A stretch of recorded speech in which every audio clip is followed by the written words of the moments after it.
seorang bapak, orang kaya di Siantar. Sudah pernah saya beritahukan di tengah-tengah ibadah kita. Seorang bapak yang kaya, tempat tinggal di Siantar. Suatu ketika dia sulit sekali untuk buang air kecil. Maaf ibu-ibu. Akhirnya dia pergi ke dokter karena begitu menderita dia karena tidak bisa dia buang air kecil. Ternyata prostat akut sudah prostatnya. Jadi saluran air seninya itu sudah tersumbat oleh karena prostat yang membengkak itu. Akhirnya dia pergi ke rumah sakit dan dokter mengatakan bapak harus segera dioperasi. Hah? Dioperasi? Iya. Biayanya berapa kira-kira itu Pak? Sekian juta, kira-kira begitulah. Jadi dioperasi bapak ini, sudah selesai operasi dan sudah diperbolehkan dia pulang ke rumah. Lalu dia, karena dia sudah bisa buang air kecil, lalu dia mengatakan, Tuhan, aku sangat berdosa besar kepadamu rupanya selama ini. Saya tidak pernah menyatakan syukur saya, terima kasih saya kepada Tuhan, saya bisa buang air kecil. Saya harus bayar sekian juta. Begitulah cara Tuhan untuk menyadarkan saya betapa sebenarnya banyak kali berkat-berkat yang Tuhan berikan kepada saya yang saya tidak pernah syukuri, dan ini salah satu.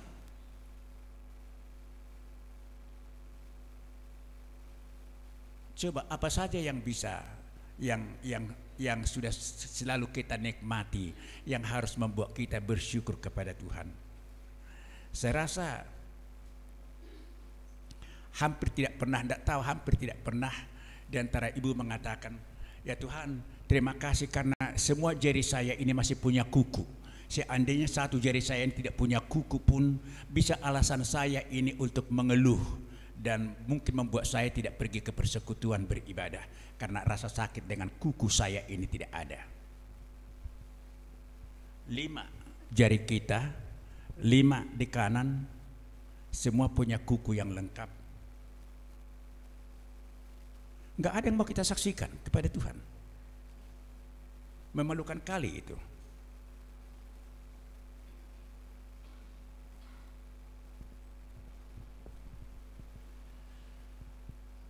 Lain kali ibu-ibu kalau dia minta bersaksi, tidak usah pikirkan bapak saya itu sudah sakit parah tapi tiba-tiba datang mujizat dari Tuhan waktu aku berdoa sembuh dia.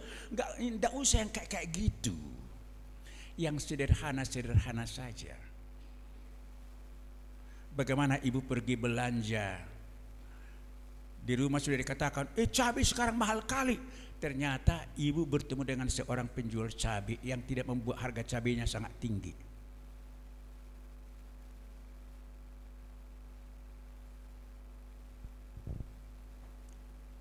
Oke, puji Tuhanlah masih diberikan kesempatan kepada kita seperti yang kita doakan tadi kan.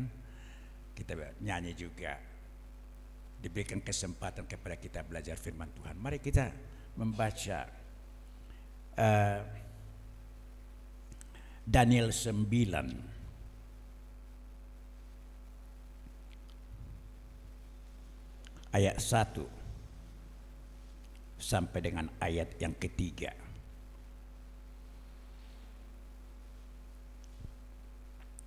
Daniel 9 ayat 1 sampai dengan ayat 3. Ibu ikuti aja. Jadi kita bersyukur bahwa kitab Daniel ada di dalam Alkitab kita. Ya, di dalam Alkitab orang Yahudi tidak ada kitab Daniel ini. Karena apa? Daniel satu-satunya nabi yang tidak pernah melayani di Israel, karena dalam masa remajanya turut dibuang ke Babylon, dan sampai meninggal dia di Babylon, dia bekerja sebagai nabi di sana. Jadi orang Yahudi menganggap tidak nabi mereka. Tapi kita, dari semua kitab nabi-nabi, buku kitab Nabi Israel, Nabi Daniel ini merupakan salah satu buku yang paling menjamah hati. Ya, waktu saya membaca buku ini, saya baca ada tulisan yang lain mengenai kitab Daniel, ada dikatakan Daniel zero dirt. Ya, tidak ada kelemahan. Berdosa sih berdosanya dia, semuanya manusia berdosa, tapi tidak ada kelemahan yang membuat dia sepertinya malu datang kepada Tuhan. Ya, karena apa? Coba Anda perhatikan, kalau Abraham ada kelemahannya.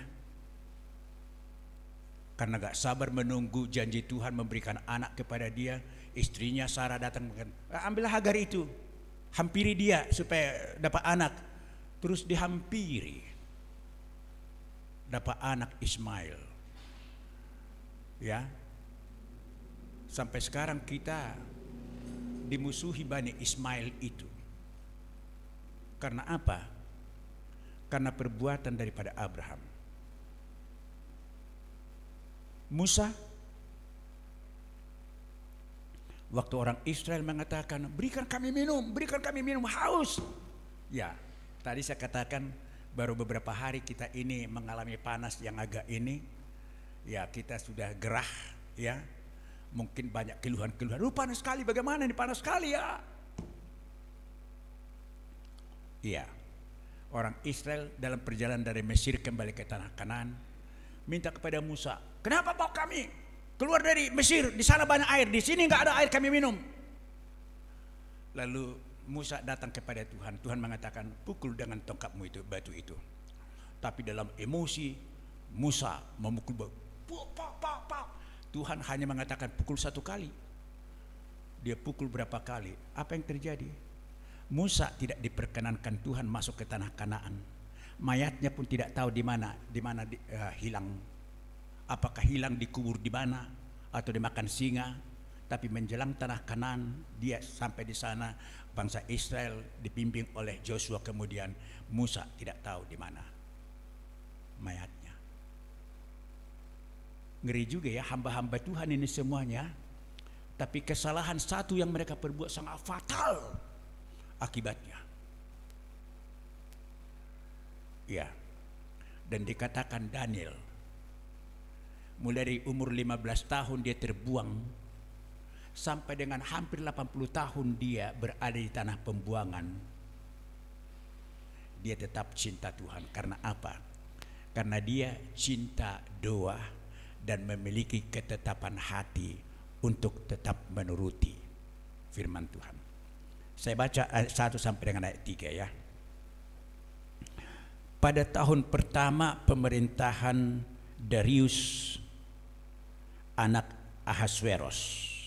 Jadi Darius adalah raja yang ketiga yang memerintah di daerah Babilonia, di mana Daniel ada. Jadi sudah 2 raja meninggal, Nebukadnezar, Ahasveros, dan ini yang ketiga Darius ya. Dari keturunan orang Media yang telah menjadi raja atas kerajaan orang Kasdim. Pada tahun pertama kerajaannya itu, aku Daniel memperhatikan dalam kumpulan kitab jumlah tahun yang menurut firman Tuhan kepada Nabi Yeremia akan berlaku atas timbunan puing Yerusalem, yakni 70 tahun. Maksudnya diperhatikannya dalam kitab Yeremia, Tuhan mengatakan bahwa mereka akan terbuang 70 tahun. Dan setelah itu Tuhan akan mengembalikan mereka. Diperhatikan firman Tuhan itu. Dan dipegang firman Tuhan itu. Lalu aku mengarahkan mukaku kepada Tuhan Allah untuk berdoa dan bermohon sambil berpuasa dan mengenakan kain kabung serta abu di kepala, ditaruh di kepalanya, tanda berkabung. Dia mengarahkan wajahnya ke Yerusalem karena orang Israel perjanjian lama menganggap bahwa walaupun Yerusalem sudah hancur, bait Allah sudah hancur dan semua peralatan suci dari bait Allah itu sudah dibawa ke Babylon. Tapi setiap orang yang percaya kepada Allah itu kalau berdoa dimanapun mereka mengarahkan wajahnya ke Yerusalem. Dan Daniel berdoa dan berpuasa, mengingat firman Tuhan, belajar firman Tuhan di mesbah rumah yang diperbuatnya untuk dia. Itu yang ingin saya katakan. Tidak ada bait Allah di Babilonia. Dari mana dia mengingat Tuhan? Di mana dia berpegang kepada firman Tuhan, belajar firman Tuhan? Di mesbah keluarga yang ditetapkannya di tempat tinggalnya di daerah Babilonia. Itu yang mau kita pelajari sekarang tentang mesbah keluarga. Oke. Mesbah itu biasanya kalau kita berbicara tentang mesbah, kalau bahasa Batak itu langgatan seperti ini, ya kan? Yaitu biasanya itu ada di bait Tuhan, apakah gereja, sinagog, ya, dan itu merupakan tempat yang dibangun dengan sengaja agak lebih tinggi dari bahagian rumah ibadah yang lain itu. Dan di sana disediakan ada meja seperti ini. Jadi bukan di sini, meja kita ini nggak cocok letaknya di sini harusnya. Kalau kita bicara mengenai mesbah harus di atas ini. Ya, jadi ini mungkin akan di sebelah sini karena mesbah ini adalah tempat lewat mana hamba Tuhan melayani, baik itu memberitakan firman Tuhan sebagai imam dalam ibadah, baik itu menerima persembahan korban syukur atau korban bakaran dari umat yang dipersembahkan itu ke langgatan, ke mesbah itu, dan imam menerimanya di sana. Dan biasanya mesbah itu dianggap merupakan tempat yang paling kudus di dalam rumah Tuhan. Tidak sembarangan orang pergi ke sana. Kalau bangsa Israel dulu itu bahkan imam besar itu hanya sekali setahun bisa naik ke sana. Kalau imam-imam yang melayani setiap hari Sabat ada yang lebih rendah mesbah itu. Tetapi ada satu tempat di mana peti perjanjian itu ada di atas mesbah itu. Tongkat Musa ada di dalamnya dan Taurat yang diterima Musa dari Tuhan itu ada di dalam. Itu di bilik yang maha kudus. Bilik yang maha kudus itu di mesbah. Ya, di mana imam besar, dan tidak semua imam besar hanya sekali setahun masuk ke sana untuk berhadapan dengan Tuhan. Ya, begitu kudusnya. Dan mereka beranggapan Allah itu hadir di sana. Jadi makanya tidak sembrono mereka mendekati Allah itu. Karena mereka sadar bahwa mereka itu adalah orang berdosa. Memiliki banyak kesalahan. Tidak layak mengadakan pendekatan kepada Tuhan. Itu sebabnya imam ada di sana. Yang dekat kepada Tuhan. Lewat imam itulah mereka mohon supaya dosa mereka diampuni. Supaya mereka diberkati oleh Tuhan. Ya. Kita bersyukur sekarang kepada Tuhan bahwa kita tidak harus menghadap ke Yerusalem lagi. Gereja kita tidak harus menghadap ke Yerusalem, maka mesbahnya itu harus arah ke sana. Enggak. Karena apa? Karena imam besar kita itu bukan lagi manusia biasa. Imam besar kita hanya satu, yaitu Tuhan kita Yesus Kristus dalam kitab Ibrani. Dan imam besar itu telah masuk ke dalam bilik yang maha kudus yang bukan buatan tangan manusia seperti yang di bait Allah di Yerusalem. Yesus Kristus telah telah masuk ke dalam sorga, bilik yang maha kudus, untuk kemudian mempersembahkan korban pengampunan dosa. Dari kita orang berdosa itu mohon pengampunan dari Bapa Surgawi itu supaya kita diampuni. Karena dia sudah pikul akibat dosa kita itu, maut yang harusnya kita mengalami maut.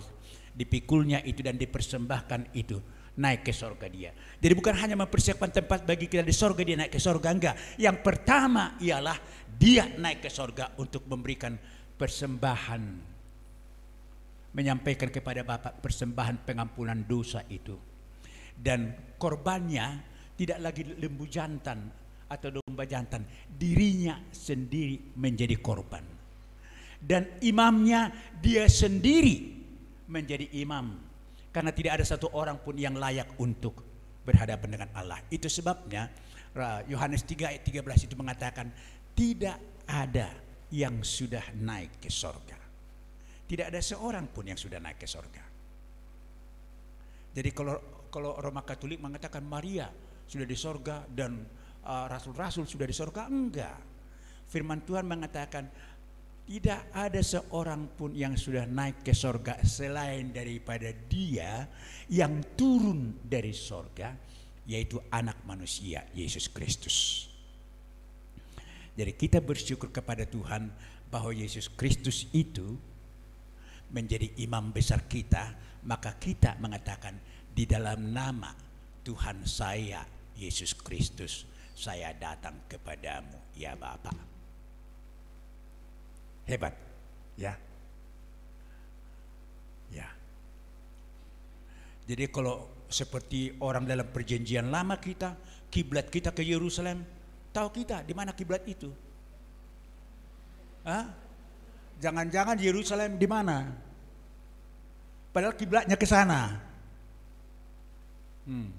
Tapi imam besar kita itu ada bersama-sama dengan kita, karena dia yang sudah mengatakan, aku beserta dengan engkau sampai kepada akhir kesudahan zaman.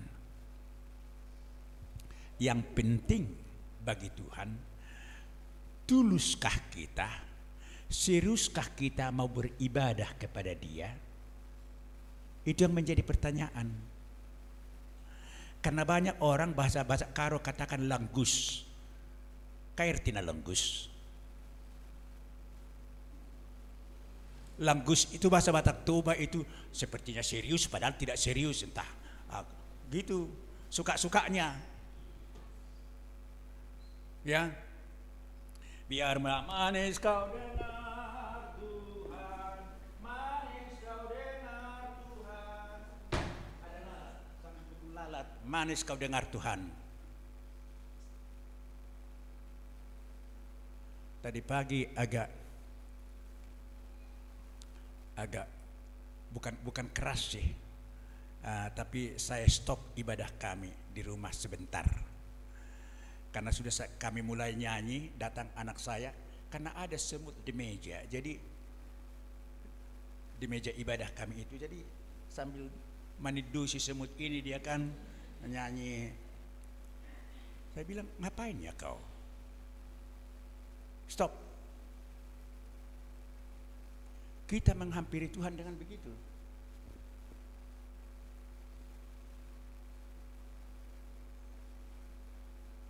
Memang Tuhan kita itu sudah menjadi manusia, tapi tetapkah Dia adalah Allah yang Maha Kudus?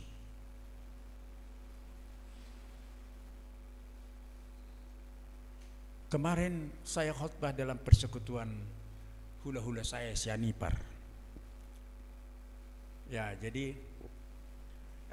setokin namang buruda, katanya sebentar namang buru ya. Ada yang pergi keluar merokok begini, ada di sana merokok begini.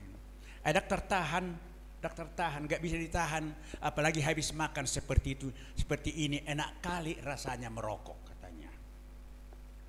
Jadi harus Tuhan Yesus rupanya yang harus menghentikan tulangnya, ya. Kalau Tuhan Yesus menghentikan, besar risikonya, karena kalau tulang masuk ke rumah sakit sana karena penyakit paru-paru, karena sudah gelap paru-paru tulang itu karena asap tembakau itu, harus bayar berapa itu? Kebetulan tunggangan saya ada tukang perokok berat, tapi sekarang sudah berhenti. Lihat, saya bilang tunggangan saya itu nggak merokok lagi sekarang, tapi sekarang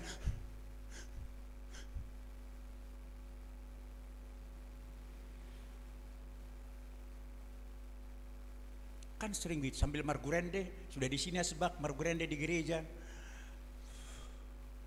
Tuhan, aku mengasihimu.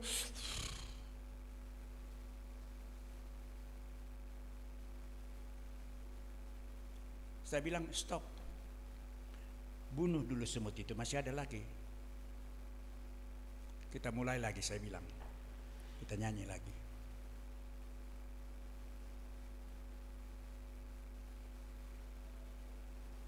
Masih kuduskah Tuhan itu bagi kita?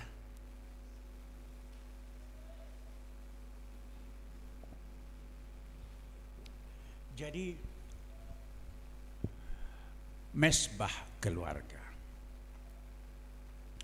Ada keluarga-keluarga yang baru membangun rumah karena mereka cinta Tuhan, sengaja mereka membangun satu ruangan di rumah itu tempat mereka beribadah setiap hari.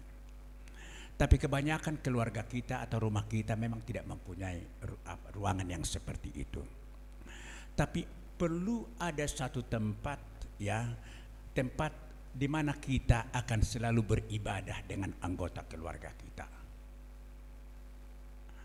Bisa meja makan kok itu, tapi jangan pindah-pindah sebentar di ruang sana. Sama hitada pindah ke ruang, jangan begitu. Mesbah itu tidak pindah-pindah, itu yang penting. Itu yang penting. Sehingga anggota keluarga kita terus tahu, misalnya kalau saya agak terlambat bangun, sudah tahu mereka di mana mereka akan duduk. Tidak harus dicari-cari lagi tempat di mana, di ruangan mana kita, kamar tamu yang mana. Sudah tahu. Mesbah itu tidak pindah-pindah itu. Jadi mengapa mesbah keluarga penting?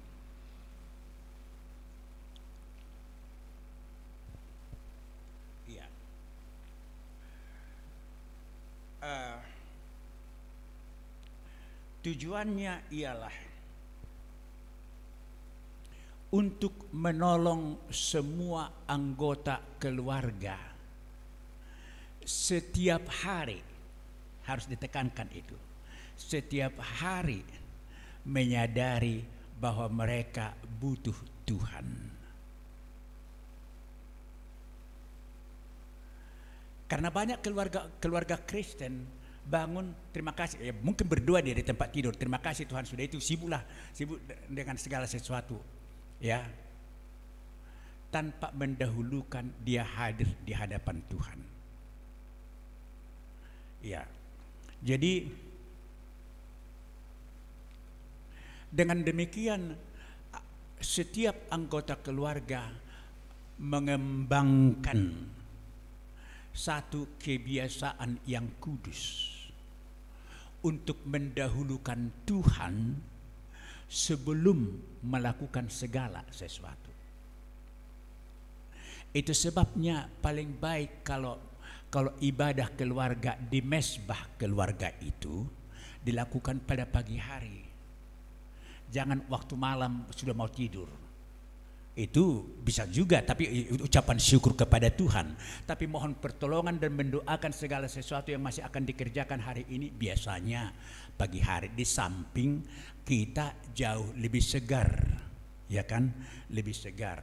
Kalau agak ngantuk ya cuci muka lah sedikit, ya kan, cuci muka begini supaya hadir di tempat ibadah kita itu. Tetapi diingat, setiap keluarga Kristen dikehendaki punya mesbah keluarga. Jadi kalau belum ada di rumah kita mesbah keluarga, diusahakanlah supaya itu ada. Karena lewat itu semua anggota keluarga membangun kebiasaan untuk mengutamakan Tuhan lebih dulu sebelum mengerjakan segala sesuatu. Sekaligus semakin meningkatkan rasa butuh akan Tuhan di dalam segala sesuatu bagi anggota keluarga kita. Ya, jadi bukan soal panjang. Kalau kami di rumah paling panjang itu 1/2 jam saja. kalau kami di rumah ya. Ya. Dan juga hal yang lain, mesbah keluarga itu dipakai untuk meningkatkan etika hidup, saling menghormati anggota keluarga. Jadi makanya di sana anak-anak itu terus tahu di mana tempat duduknya maminya, di mana tempat duduknya papinya, dedinya, saya, ya, di mana tempat duduk mereka. Jadi nggak berebut-rebut. Kalau di sini nggak ada seperti itu. Mau beribadah sudah jelas di mana setiap orang duduk dan menghargai tempat duduk itu. Kadang-kadang sudah diletakkan dulu Alkitabnya atau HP-nya di sana, ya, bahwa itu tempat duduknya. Jadi hamba Tuhan itu tidak berubah-ubah, dia di mesbah. Jadi di ulu ni meja, ya, di kepala meja dia sebagai pemimpin, karena mesbah keluarga itu adalah spiritual center, pusat kerohanian dari keluarga. Pusat kerohanian dari keluarga, di mana keluarga akan mengembangkan kehidupan kerohaniannya yang oleh dia sendiri belum tentu bisa, karena anak-anak kita itu, cucu kita itu ada yang masih kecil-kecil. Jadi itu sebabnya perlu di sana ada imam keluarga. Imam keluarga ialah orang tua. Kalau tidak ada orang tua, tidak ada bapak lagi, ibulah. Kalau tidak ada ibu dan bapak, ya anak yang tertualah. Karena dianggap mereka ini adalah orang-orang selaras dengan umur mereka, adalah orang-orang yang sudah lebih banyak memiliki pengetahuan akan siapa Tuhan dan bergaul dengan Tuhan lewat doa. Pentingnya doa dan bergaul dengan firman Tuhan, pentingnya firman Tuhan. Karena kita harus tahu bahwa harga yang paling berharga diberikan Tuhan kepada kita ialah firman Tuhan. Ibu ingat itu 1 Korintus 15 ayat 19. Bisa dibuka itu 1 Korintus 15 ayat 19.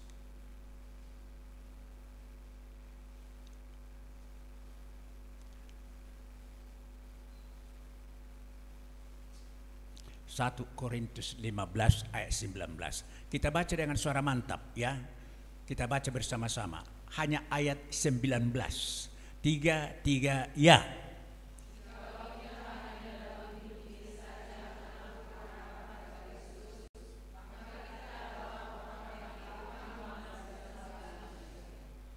Kita adalah orang-orang yang paling malang dari anggota keluarga kita. Enggak gitu, dari semua manusia. Kita kalau hanya berharap untuk perkara-perkara dunia ini dari Tuhan, ya, kita adalah orang yang jauh lebih malang dari orang Buddha sana, orang Hindu sana, orang Islam sana. Padahal kita berdoa, Tuhan, anakku begini, naik kelas lah. Tolonglah Tuhan anakku dapat pekerjaan lah. Tolonglah Tuhan supaya anakku dapat jodoh lah. Tolonglah Tuhan anakku begini. Tolonglah Tuhan supaya begini, supaya begini. Anakku sudah menikah supaya dapat cucu Tuhan. Kalau hanya untuk hal-hal yang di dunia ini saja kita berharap dari Tuhan, dari Kristus, kita mengikut Kristus supaya kita diberkati, kita adalah orang yang paling malang dari seluruh manusia. Karena apa? Mengapa demikian? Mengapa? Kalau di dalam mesbah keluarga ada anak kita bertanya, mengapa begini 1 Korintus 15 ini? Mam, mengapa begini 1 Korintus 15 ayat 19 ini? Kok kita orang paling malang? Padahal kita terus berdoa kepada Yesus, tolonglah supaya diberkati, sehat-sehat ini segala macam. Sebenarnya kita post kepada teman kita lewat HP itu kan, tolong supaya sehat semuanya, kuat semuanya, dan ini semuanya. gitu-gitu aja yang kita kirimkan. Kita adalah orang yang paling malang dari semua manusia. Mengapa? Ada. Di mana tertulis perkataan Tuhan Yesus yang mengatakan, carilah dahulu kerajaan Allah dan kebenarannya, maka yang lainnya itu akan ditambahkan kepadamu. Di mana itu? Puji Tuhan. Ya, tahu juga ya. Walaupun tidak dari mesbah keluarga itu, dari mesbah IPDPA di sini itu dipelajari. Ya. Oke. Kenapa? Cari dulu kerajaan Allah dan kebenarannya. Untuk memperoleh kerajaan Allah dan kebenarannya, kita harus berkenalan, bergaul akrab dengan raja itu. Kalau Anda mau pergi ke istana, nggak bisa terus nyelonong, ibu masuk, aku mau ketemu dengan Jokowi, nyelonong, enggak. Kenal dulu Jokowi itu. Kalau Pat Boone menyanyikan, do you know my Jesus? Do you know him, friend? Kenalkah engkau Yesusku itu? Bagaimana kita bisa masuk ke dalam kerajaan Allah? Raja itu aja yang kita kenal. Yang lainnya itu akan ditambah. Yang lainnya itu embel-embel itu yang selalu kita doakan itu. Kesehatan kula, anak kula, cucu kula, ini kula Tuhan, ini kula. Embel-embel itu, igil-igil itu. Maka dikatakan kita orang paling malang. Yang paling penting bagi kita igil-igil. Kita beli kacang 1 liter, sudah dibungkus 1 liter, datang. Tambahlah buya, kita ambil 2 biji lagi kacang itu. Oke, enggak, masukkan ke dalam plastik itu. Yang kita beli, yang kita bayar 1 liter, yang kita bawa pulang ke rumah lebih dari 1 liter karena ada igil-igil, ada embel-embel. Embel-embel itu gampang aja diberikan Tuhan itu bagi kita. Yang paling sulit ialah bagaimana kita bersahabat dengan raja itu, dengan Kristus.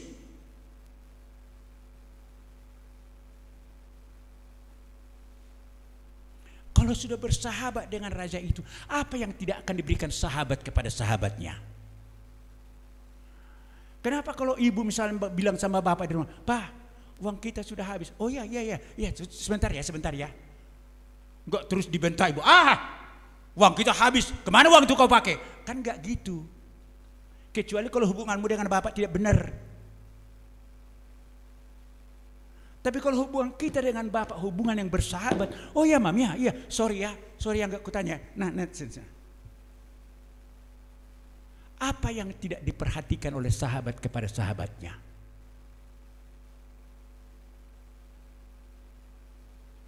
Supaya kita bertobat.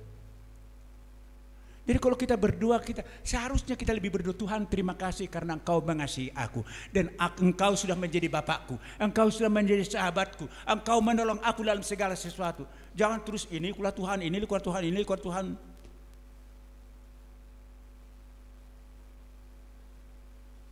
Dan itu kita pelajari dan kita ajarkan kepada anak-anak kita di mesbah keluarga. Enggak dapat anak-anak itu di gereja itu.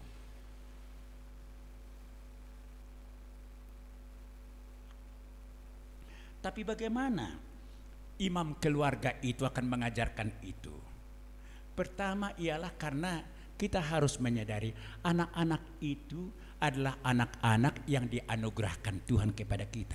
Bukan anak kita itu, anak Tuhan itu. Dititipkanlah kepada kita supaya kita bimbing anak-anak itu, nanti mereka itu menjadi alat Tuhan. Menjadi alat Tuhan, sama seperti Daniel. Saya heran loh. Daniel itu dari garis keturunan Daud itu, anak bangsawan bersama dengan Sadrak, Mesak dan Abednego. Anak bangsawan, tampan, pintar, maka terpilih mereka itu menjadi mahasiswa Akademi Bahasa Asing dan Politik di tanah pembuangan. Bukan di negerinya, di tanah pembuangan. Kenapa anak yang tampan, yang pintar ini tidak congkak, tidak tinggi hati, tapi membuat ketetapan dalam hatinya untuk tetap mengutamakan Tuhan. Sehingga waktu kepada mereka sebelum mulai menjadi mahasiswa di daerah Babylon, kepada mereka mau diberikan makanan raja dan minuman raja yang sudah lebih dulu dipersembahkan kepada berhala, supaya kekuatan mistis, kuasa mistis dari berhala itu kepada siapa makanan itu dipersembahkan, dimakan raja, maka kekuatan mistis itu akan pindah kepada raja. Demikian kehendak raja, supaya kepada semua mahasiswa yang direkrut ini, mereka menjadi orang-orang pintar dengan kekuatan mistis yang dari berhala itu. Tapi Daniel mengatakan, karena dia sadar itu bertentangan dengan imannya. Lalu dikatakan pada bab 1, dia mempunyai ketetapan hati untuk tidak menajiskan dirinya dengan makanan dan minuman raja. Lalu dikatakanlah kepada kepala rumah tangga, kepala dapur istana raja yang membagikan makanan itu kepada mereka, dikatakan, kami berikan aja sayur-sayur biasa sama air putih itu aja. Nanti saya dihukum raja, dilihat kalian kurus-kurus, nggak pintar kalian. Kan maksud raja supaya kalian gemuk, pintar. Enggak, begini aja.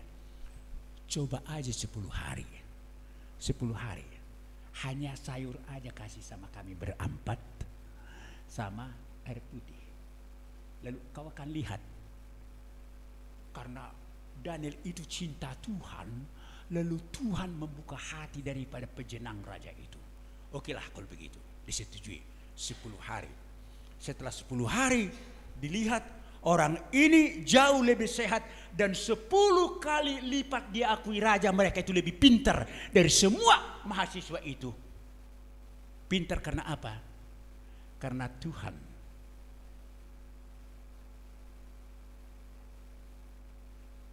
Jadi kalau kita dahulukan raja di atas segala raja itu, emangnya berat bagi kita hidup ini. Jadi kalau Roma 8 ayat 37 sampai 39 itu, 38 dan 39 mengatakan bahwa tidak ada satu kuasa apapun yang dapat memisahkan kita dari kasih Allah di dalam Kristus Yesus, walaupun kuasa di udara, kuasa di darat, kuasa di luar, kuasa pemerintah, kuasa yang kelihatan, yang tidak kelihatan, dan segala kuasa apapun bentuknya, tidak ada satu hal apapun yang dapat memisahkan kita. Karena kasih Tuhan itu jauh lebih kuat, menggrip, memegang kita, memeluk kita. Tidak ada yang bisa merampas kita dari hadiratnya. Soalnya yang membuat kita tidak ada di dalam genggaman Tuhan itu ialah karena kita. Tak usah aku genggam Tuhan, tak usah aku genggam Tuhan, aku biarlah berjalan sendiri. Karena kita. Tapi kalau kekuatan dari luar mau merampas kita, anak Tuhan kita sudah tebus, harganya lunas dibayar, tidak bisa. Tidak ada.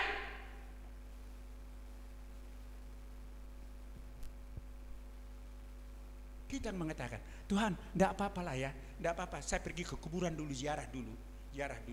Nah, nangis-nangis lah ngomong-ngomong di sana kan. Bahwa saya tinggal hono mau, kalau nama menderita memelihara anak-anak kita itu begini, ya kan? Agak alimlah dia berdoa di kuburan itu. Perhatikan saya dari sorga ya. Perhatikan saya, bantu saya dari sorga ya untuk memelihara anak-anak keturunan kita ini. Emangnya di sorga dia? Di sorga dia. Dari mana ibu tahu bahwa suami ibu itu di sorga?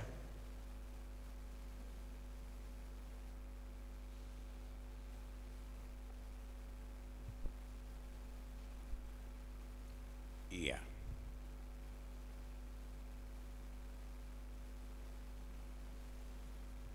Hanya satu, sebagai anak sulung dari semua yang mati, yang dibangkitkan dan hidup terus, hanya satu, Tuhan Yesus.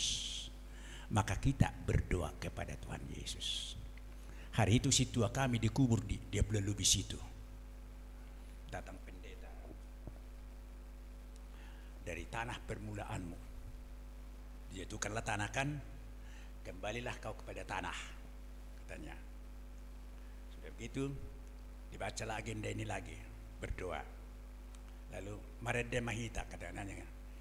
Hehe do muse pamata konsian tanomanon. Hehe do muse pamata kon sian tanomanon. Emangnya bangkit dari sana dia?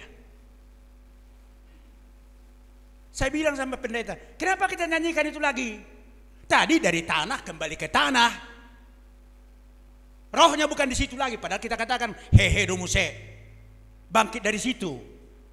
Sudah dimakan cacing, ada pohon beringin di situ. Nanti subur pohon beringin ini karena badan ini sudah hancur. Diisap akar pohon beringin itu, saya bilang. So ini dulu ke detai. Itulah asal kita lakukan aja. Karena tertulis di buku nyanyi nomor sekian kayak gitu, kita nyanyikan.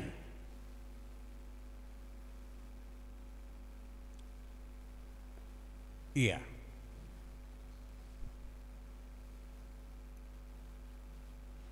Kemarin saya sudah dalam hati saya berteriak di gereja. Adalah satu kur menyanyikan kur itu. Oh, bukan kur klien. Enggak ada di sini anggota kur itu. Menyanyikan teksnya itu kira-kira mengatakan, terima kasih Tuhan Engkau sudah menebus dosa-dosa kami. Kok Tuhan Yesus menebus dosa?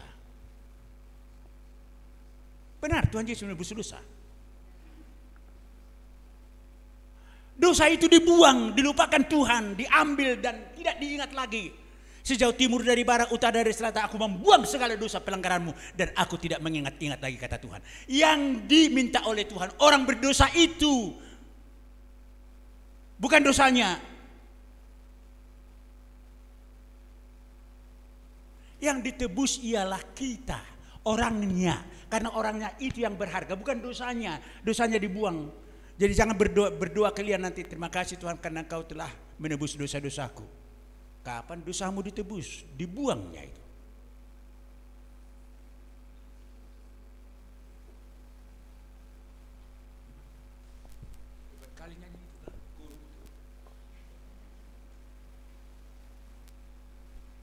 Ada nyanyi yang kita nyanyikan satu tadi pagi, Om Maria itu saya tegur dulu waktu itu.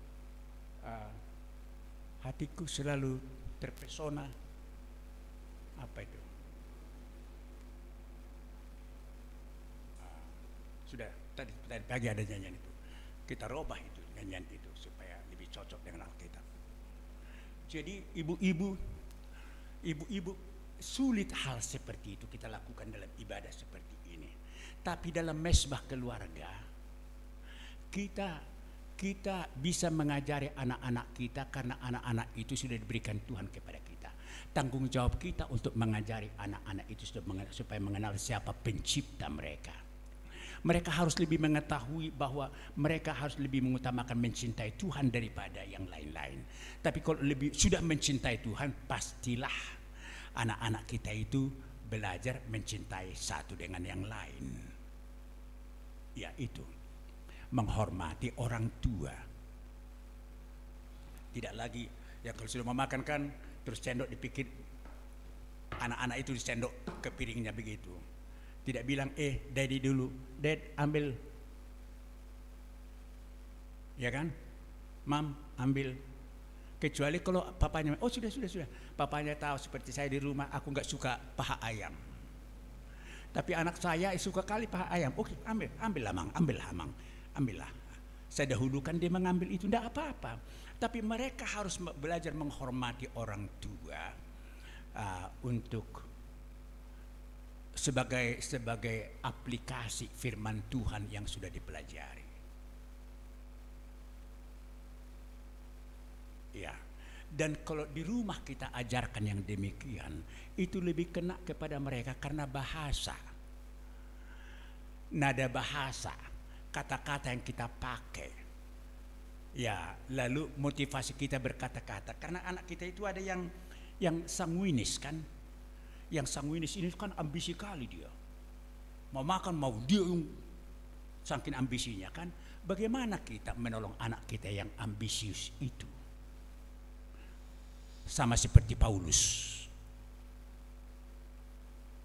Saking ambisinya sebagai pemimpin membunuh orang pun dia mau. Padahal dia ahli teologi. Ada di antara anak-anak itu yang ambisinya melebihi daripada saudara-saudaranya. Ya, kalau sesuatu misalnya mau tidur aja pun harus lebih dulu dia mengambil selimut untuk dia. Saking ambisinya misalnya seperti itu. Mau makan dia harus lebih dulu mengambil makanan. Bagaimana kita bisa menolong dengan bahasa yang baik tanpa menyinggung perasaan dia, menyakiti hati dia? Yang apanya kau ini? Sudah belajar firman Tuhan tadi nggak tahu kau aturan, terus begitu kau. Padahal barusan kita menyanyi, baca firman Tuhan, gitu. Kepada orang yang sanguinis tidak boleh begitu. Dan kita yang mengenal anak kita itu, ya kan? Dan itu di dalam ibadah keluarga itu kita bisa lakukan itu, ya. Atau anak kita itu bisa saja yang kolerik, ya. Yang kolerik ini kan mudah tersinggung, gampang kali tersinggung. Kita lihat aja dia begini, kalau mau dibulang katanya, tersinggung dia terus. Ada anak yang demikian. Ya, bagaimana kalau macam saya yang orang tua yang keras suaranya, di rumah pun keras juga suara saya.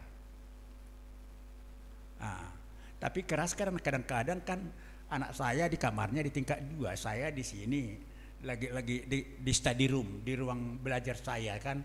Saya terpaksa, "Jos, tolonglah, kok komputer Dedi ini sudah rusak ini, bagaimana ini?" Belum didengarkan karena jauh di sana. "Jos, kenapa sih saya harus pergi ke tangga kayak menuju kamarnya itu mengatakan, Jos, agak supaya lebih halus suaranya kan?"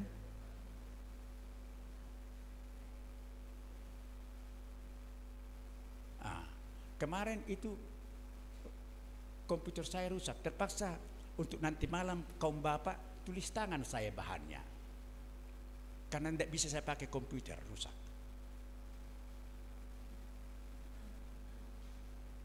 Ya, ada yang gampang tersinggung, harus hati-hati dong. Kalau yang sanguinis itu kita kuat, suara kita masih ketawa dia begini, tidak apa-apa. Tapi kalau demikian kita pakai kepada saudaranya yang kolerik ini, wah, apalagi yang melankolik, selalu merenung, merasa nggak mampu, harus didorong-dorong. Bisanya kok Amang, bisa. Misalnya kita kasih firman Tuhan supaya dia baca, kamu dulu baca firman Tuhan ya. Kalau kami di rumah sih bergiliran, ya kan, berdoa bergiliran, tapi saya yang baca firman Tuhan karena saya yang harus menjelaskan. Tapi kepada anak yang demikian, yang selalu merenung, daripada merenung-renung dia begini, kamu dulu baca firman Tuhan nanti. Ya. Dan orang yang seperti itu kalau ditolong keluar dari sifatnya itu, bisa seperti Timotius, dipakai besar setelah bertemu dengan hambanya Paulus, hamba Tuhan Paulus. Ya, yang plekmatik, yang tidak bisa dipegang ngomongnya, berubah-ubah selalu, ya kan? Iyalah, nantilah Pak ya, nanti Pak sebegini ya. Sudah ditunggu jam berapa? Jam 5 nanti. Sudah ditunggu jam 5. Besok masih ada kan waktu. Berubah-ubah. Bagaimana kita akan bisa menolong anak yang seperti itu? Karena sifat alamiah itu membawa mereka ke dalam banyak dosa. Dan tidak baik kalau di depan teman-temannya kita bimbing atau kita tegur mereka. Yang terbaik ialah pada mesbah keluarga itu. Makanya mesbah keluarga itu adalah tempat pembinaan yang terbaik, lebih baik daripada gereja. Gereja hanya persekutuan orang-orang percaya, tapi pembinaan itu di rumah. Kalau pembinaan di rumah, gereja akan baik. Karena anggota gereja itu adalah orang-orang yang sudah terbina. Kalau orang sudah terbina di rumah, negara bisa baik. keluarga adalah inti utama dari kehidupan bermasyarakat sosial. Jadi mesbah keluarga ini sangat penting. Kalau bapak lagi nggak bisa, ibulah. Pokoknya kita orang tua, karena kepada kita diserahkan anak-anak kita itu. Jangan sampai tidak ada mesbah keluarga. Kalau anak-anak sudah jauh semua, suami istri lah, enggak apa-apa. Suami istri.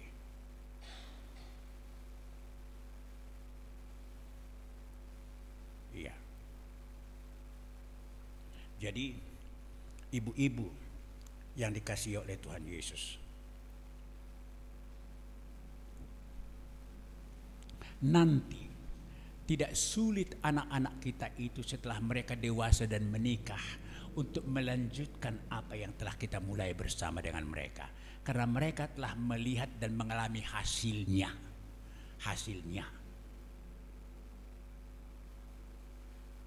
Ya. Hasil yang terbaik ialah kalau kita menyadari bahwa musuh kita yang terbesar itu ialah diri kita, bukan orang lain. Tapi karena kita sudah menikmati pengampunan dari Tuhan, kita dilahirkan baru menjadi anak Tuhan. Jadi selesai. Nggak ada dalam pikiran kita ini lagi, dalam hidup kita pikiranku ini berperang dengan hatiku. Hatiku menghendaki begini, padahal pikiranku berpikir begini. Dan itu perang yang bisa membuat orang stroke, bisa membuat orang menjadi penyakit jantung atau darah tinggi. Perang yang terbesar ialah antara aku dengan diriku sendiri, bukan dengan orang lain. Dan perang itu akan hanya bisa diselesaikan karena aku mempunyai ketetapan hati untuk memilih Yesus, mengutamakan firman-Nya dan beribadah kepada Dia. Yang lainnya itu akan ditambahkan kepadamu. Igil-igil itu akan diberikan kepadamu. Sedangkan burung di udara diperhatikan, bunga bakung di ladang diperhatikan. Apalagilah aku yang jauh lebih berharga. Yesus tidak mati untuk menebus laba-laba atau kupu-kupu atau bunga bakung. Yesus hanya mati untuk menebus kita. Yesus menyediakan sorga hanya untuk kita. Jadi kita harus meyakini, aku ini sangat berharga di mata Tuhan. Tidak ada yang lebih berharga di mata Tuhan selain daripada aku, manusia yang telah dicipta segambar dengan Dia. Rupanya dan gambarnya ditiruankan dalam menciptakan kita. Ya. Jadi mari bertobat. Kalau belum ada mesbah keluarga, mulailah. Walaupun agak janggal-janggal pada mulanya, mulai mersugut pagi-pagi inangnya, anak-anakku ya, kita mulai akan baca firman Tuhan, sedikit berdoa. Lama-lama Tuhan melalui Roh Kudus yang sudah diberikan itu tinggal di sini akan mengajari kita begini caranya, termasuk menikmati lagu-lagu itu. Ya, Tuhan berkati. Ada pertanyaan? Ada pertanyaan?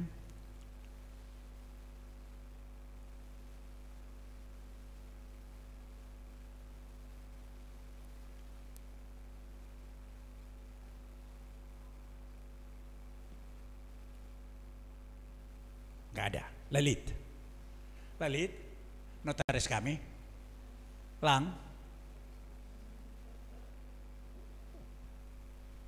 Oke.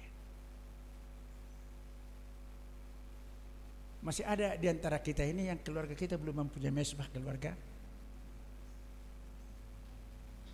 Can you raise your hand?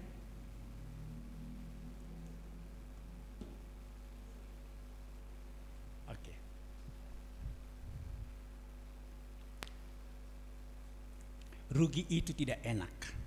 Kalau kita berlama-lama tidak melakukan firman Tuhan, rugi kita.